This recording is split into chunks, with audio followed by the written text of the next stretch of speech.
In May of 2024, a bullet was fired into the office of Kansas City Chiefs head coach Andy Reid while he was there.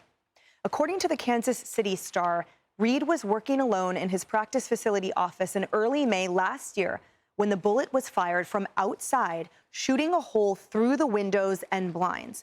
Now, the bullet reportedly lodged in a wall between his bathroom and the entryway to his office.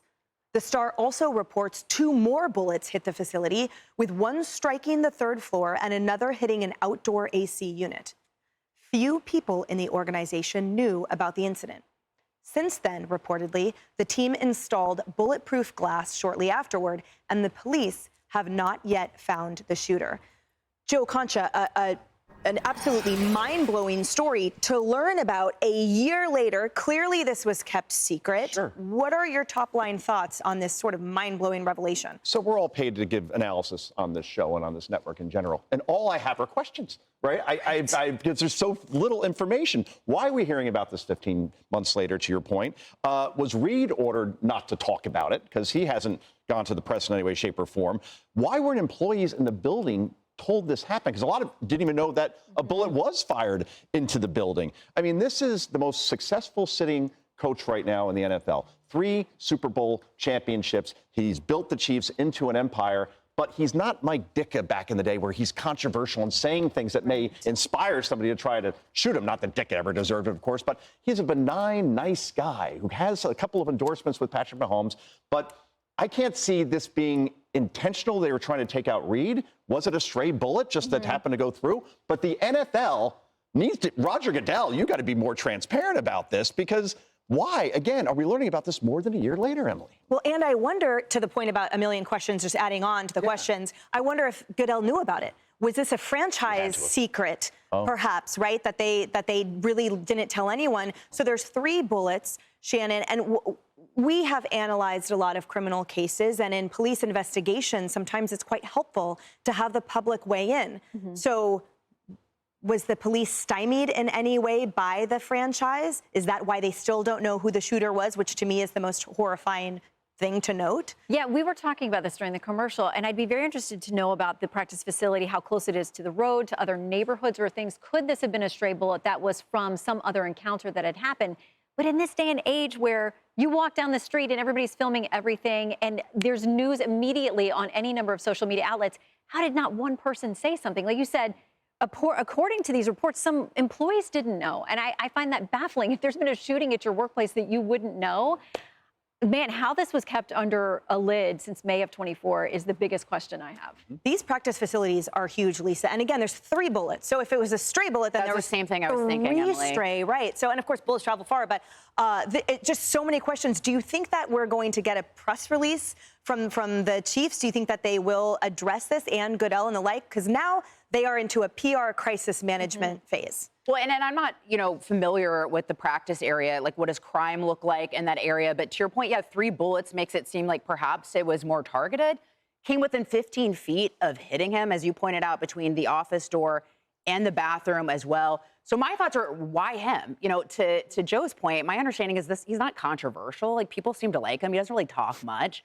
So why him? Was he specifically targeted? Why wasn't there better security? And then also, why is this coming out now, to the point of what everyone has been mentioning? It's just very strange to me.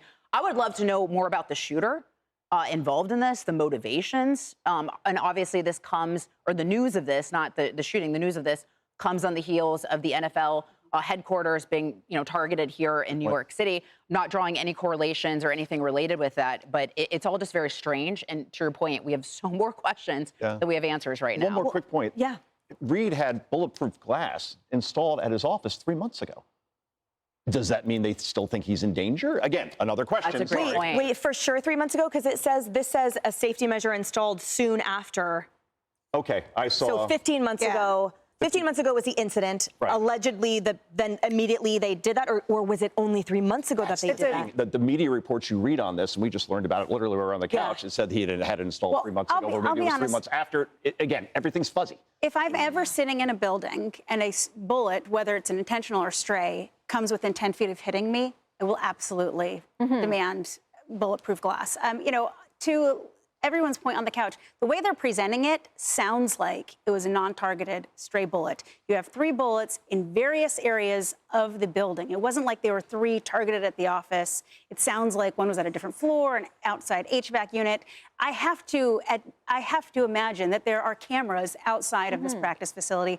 We're not getting all of the information. Maybe they were hard-pressed because of the recent targeted shooting at the NFL Center, and that someone was going to leak it, and so they felt we have to do some damage control just in case. I'm not sure. The way they're presenting it sounds stray, but it'll be very interesting. I bet they have a lot more information, and we're just not privy to it right now. Yeah, if they're, by the way, the NFL organization and these franchises have incredible security in general. And many of our incredible men and women who serve in our intelligence agencies and the DoD and the like then go afterward toward these huge sports organizations and impart their security information to them. So there is no way that this organization and franchise did not have top-notch people at the helm. It's the secrecy which is so fascinating. Well, they did say also not only, this happened after midnight and the coach was in the building, but they also said that there were security guards in the building as well, and they heard the noise. So people were there. There's a lot more we're going to find out more for sure. Yeah, and that may be why many in the workplace didn't find out about it. If you were able to keep it quiet that this happened after hours and it wasn't like the normal workplace, like right now, this building is full of people, that may have contributed to it. And I wonder if they thought there was some ongoing threat to the coach, that they felt a need to keep this quiet in the meantime while they were investigating. But hopefully police know more than we do. Yeah, But and how did you keep quiet the bulletproof glass? It's like, why are we? You've got very high-profile people with the. I mean, he's worth a ton of money. A lot of these athletes are worth a ton of money. So you'd think that they'd have beefed-up security, given all that. Hey everyone, I'm Emily Campagno. Catch me and my co-hosts Harris Faulkner and Kaylee McEnany on Outnumbered every weekday at 12 p.m. Eastern, or set your DVR. Also, don't forget to subscribe to the Fox News YouTube page for daily highlights.